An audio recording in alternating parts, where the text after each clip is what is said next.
Hello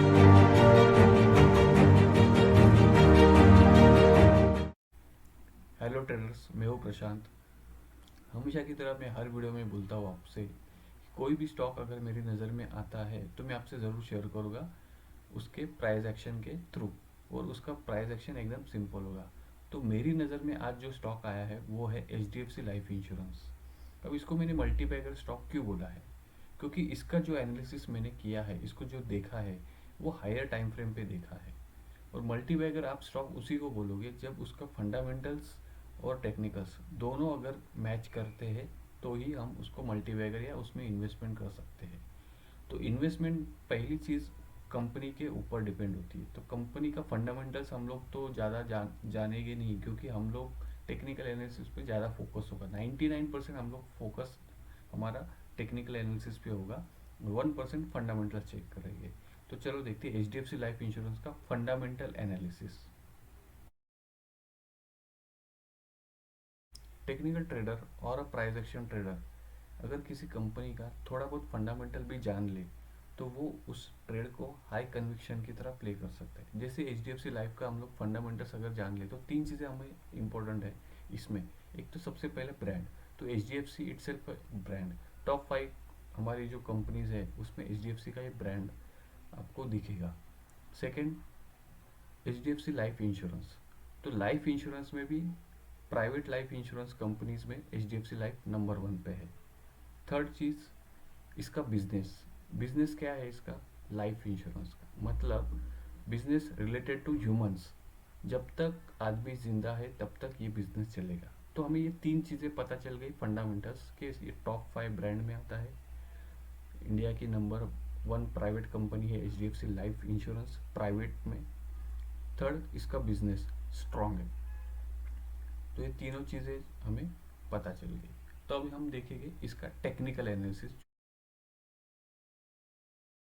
जब भी किसी स्टॉक में आप इन्वेस्टमेंट करते हो ऑन टेक्निकल बेसिस, तो आपको उसको हायर टाइम फ्रेम पे देखना बहुत ज़रूरी है। तो इसका हम लोग हायर टाइम फ्रेम पे एनालिसिस करेंगे, जो कि स्टार्ट होगा मंथली टाइम फ्रेम से। तो अगर हम लोग मंथली टाइम फ्रेम पे देखेंगे HDFC लाइफ को, तो आपको ये चार्ट दिखेगा। इसका डेटा थोड़ा सा कम है, क्योंकि इसका जो IPO आया था वो 2017 में आया था। यहाँ पे आप देख पा रहे हो 2017 में। अब इसको ट्रेंड, सबसे पहले ट्रेंड देखना बहुत ज़रूरी है। ट्रेंड क्या दिखा रहा है हमें? ये तो अप ट्रेंड है। यहाँ से ये जो लो था, इसके बाद हाई, फिर लो, फिर हाई, फिर लो, फिर हाई, मतलब ये अप ट्रेंड है। अप ट्रेंड स्टॉक में ही आपको इन्वेस्टमेंट करना है। सबसे पहली चीज़ आपकी ये क्लियर हो गई। दूसरी चीज़, अब कहाँ पर इन्वेस्टमेंट करना है, कहाँ पर हमारा राइट प्राइस होगा जहाँ पर मैं इन्वेस्टमेंट करूँ। ये हमारा टाइम चले गया, फिर ये हमारा टाइम चले गया, फिर ये हमारा टाइम चले गया, लेकिन अभी क्या? अभी हम लोग कहाँ पर इन्वेस्टमेंट करें, ये अगर आपको पता चल गया तो आप इजीली इस ट्रेड को फॉलो कर सकते हो। हमें ये पता चल गया कि ये अप ट्रेंड में है। अब इसमें कुछ डिटेल्स हम लोग देखेंगे, कुछ पैटर्न्स हमें दिख रहे हैं क्या, वो देखेंगे। अगर कुछ पैटर्न स्पॉट होते हैं तो हम उसमें ट्रेड करेंगे, नहीं तो नहीं करेंगे। तो इस डेटा से मुझे क्लियर नहीं दिख रहा है, तो मैं एकदम सिंपल ट्रिक आपको बताता हूँ। आपको लाइन चार्ट में जाना है। मैं लाइन चार्ट में चले गया। अब यहाँ पर क्लियरली आप देख पा रहे हो, यहाँ पर inverse head and shoulder pattern है, जो आप यहाँ पर गूगल पे सर्च करके यहाँ पे देख सकते हो। Inverse head and shoulder pattern इसे बोलते हैं। ये जो लेफ्ट शोल्डर होता है ये हेड, राइट शोल्डर ये नेक लाइन। जैसे नेक लाइन ब्रेक होती है फिर स्टॉक रिटेस्ट के लिए आता है और स्टॉक ऊपर चले जाता है। तो आप यहाँ पर क्लियरली देख पा रहे हो कि ये मेरा एक inverse head and shoulder pattern monthly time frame पे बना रहा है। क्लियर है? आपने देखा होगा लाइन चार्ट ड्रॉ करने से कितना इजीली मुझे एक पैटर्न विजिबल हो गया इसी चार्ट में, जिसका लेवल है 625। जो नेकलाइन हम लोग बोलते हैं, एक इस पैटर्न का inverse head and shoulder pattern का नेकलाइन 625 है। जहाँ पर ये रेजिस्टेंस फेस कर रहा था, यहाँ पर फेस किया, यहाँ पर फेस किया, और ब्रेकआउट के बाद अब ये रिटेस्ट के लिए आ रहा है। तो मुझे एक लेवल मिल गया 625 कि जहाँ पर ये मेरा बाइंग लेवल है।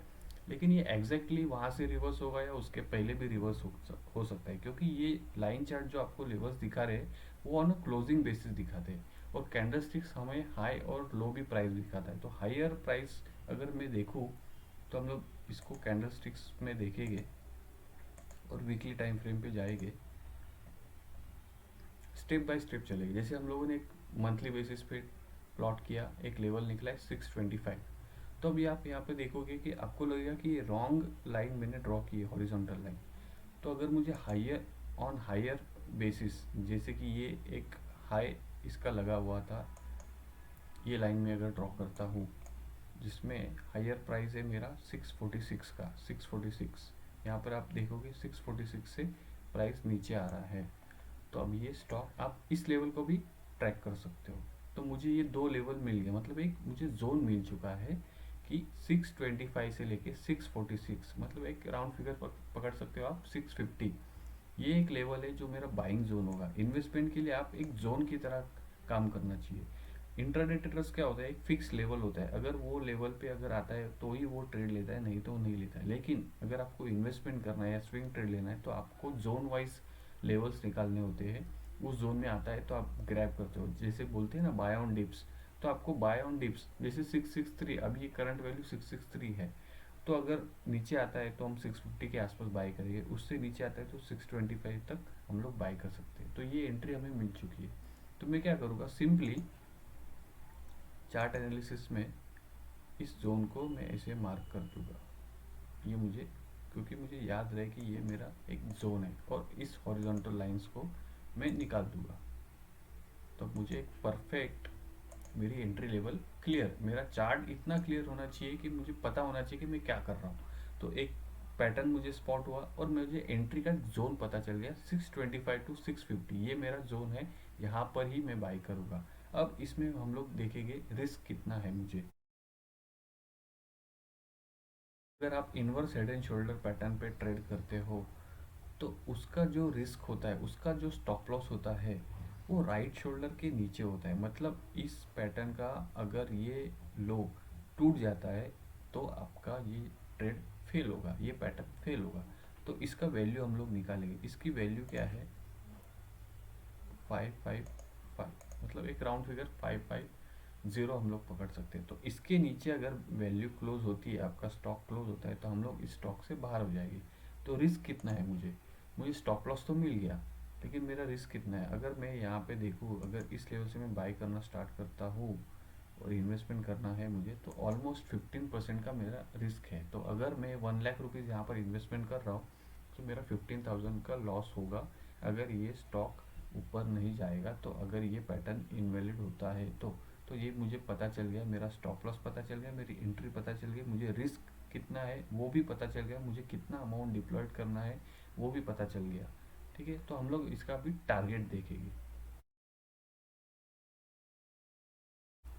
इस पैटर्न में अगर आपको टारगेट डिफाइन करना है तो ये जो पूरा स्ट्रक्चर होता है हेड से लेके ब्रेकआउट पॉइंट तक, इस स्ट्रक्चर को आपको सिर्फ मेजर करके यहाँ पर प्लॉट करना है। जैसे कि ये हेड का लो है, यहाँ से मैं अगर यहाँ तक काउंट करूँ और इस प्लॉट को मैं ब्रेकआउट पॉइंट के ऊपर रख दूँ तो ये मेरा टारगेट आएगा 960। तो ये स्टॉक ट्रैवल करेगा 960 तक, मतलब 660 अगर बाइंग प्राइस है तो यहाँ से वो 960, मतलब आपको 46 ऑलमोस्ट 50% रिटर्न दे रहा है। और आपका रिस्क कितना है 15%। लोगों ने मंथली टाइम फ्रेम पे एनालिसिस किया जहाँ पर मुझे पैटर्न स्पॉट हुआ। वीकली टाइम फ्रेम पे हम लोगों ने एंट्री, उसका स्टॉप लॉस और टारगेट मेजर किया। अब डेली टाइम फ्रेम पे हम लोग और कुछ एनालिसिस करेंगे जिसमें देखेंगे कि हम लोग राइट है या रॉन्ग है, क्योंकि हर एक टाइम टाइम फ्रेम पे आपको देखना पड़ेगा कि स्टॉक का मूवमेंट क्या हो रहा है। तो हम देखते हैं भी daily time frame. Daily time frame में मैं अगर आपको देखो दिखाऊँ, ये एक रेजिस्टेंस लेवल है और ये एक रेजिस्टेंस लेवल मुझे क्लियरली दिख रहा है कि ये सप्लाई जोन है। तो मैं सिर्फ एक यहाँ पे एक ट्रेंड लाइन ड्रॉ कर दूंगा, ये मुझे मिल चुका है। और अब ये मुझे सप्लाई मिल गया, तब मुझे डिमांड भी देखना है। तो मैं सेम, आप यहाँ पे देखोगे ये मैंने डिमांड जोन मार्क किया है। अभी आप देखोगे एक चैनल में ट्रेड कर रहा है ये स्टॉक। यहाँ पे देखो, यहाँ से लो फिर हाई, फिर लो, फिर हाई, फिर लो, फिर हाई, फिर लो, मतलब एक चैनल में ट्रेड कर रहा है। तो जब भी यहाँ पर ये ट्रेंड लाइन पे आता है स्टॉक बाउंस करता है। तो अब देखोगे आप, हमने जो लेवल जो जोन निकाला था उसी लेवल के आसपास हमारे ये ट्रेंड लाइन भी मैच कर रहा है, मतलब 650 जोन। तीनों टाइम फ्रेम पे कन्विक्शन मिल रहा है कि इस ट्रेड को लेना चाहिए। और ये हाई कन्विक्शन जब भी ट्रेड होता है तो ही हम लोग उसमें ट्रेड करते हैं, नहीं तो नहीं करते हैं। तो इस ट्रेड को आप बाय ऑन डिप्स भी कर सकते हो, ऐड कर सकते हो, इसमें इन्वेस्टमेंट कर सकते हो, या फिर एसआईपी की तरह भी आप ले सकते हो। और ये बहुत ही लो बीटा स्टॉक है, इसमें एक दिन में 10% अप मूव या 10% डाउन मूव नहीं आता है। ये बहुत लो वॉलेटाइल स्टॉक है, मतलब 1 से 3% का मूवमेंट आएगा, इससे ज़्यादा नहीं आता है। तो जो सेफ प्लेयर्स होते हैं, जो सेफ इन्वेस्टर्स होते हैं, जो सेफ जिनको इन्वेस्टमेंट करना है, जो अच्छी कंपनी में इन्वेस्टमेंट करना चाहते हैं, तो इनके लिए सबसे बेस्ट स्टॉक है ये। आपने यहाँ पे देखा होगा कितना सिंपल तरीके से मैंने एक एनालिसिस किया है। तो हमेशा की तरह मैं बोलता हूँ आपको कि आपका एनालिसिस आपका इतना सिंपल होना चाहिए कि आपको थोड़ा भी डाउट होना नहीं चाहिए आपके एनालिसिस पे। आपको परफेक्ट एंट्री मिल रही है, आपको एक स्टॉप लॉस मिल रहा है, आपको एक टारगेट मिल रहा है, दैट्स इट। ये यही हमारा प्लान होगा। इससे ज़्यादा हम लोग कोई भी एक्टिविटी इसमें ऐड नहीं करेंगे और कंटिन्यू करेंगे। तो ऐसे ही कुछ और ट्रेड्स हो गए, और भी कुछ स्टॉक्स हो गए, और भी कुछ एनालिसिस होगा तो मैं आपसे ज़रूर शेयर करूँगा। Thank you.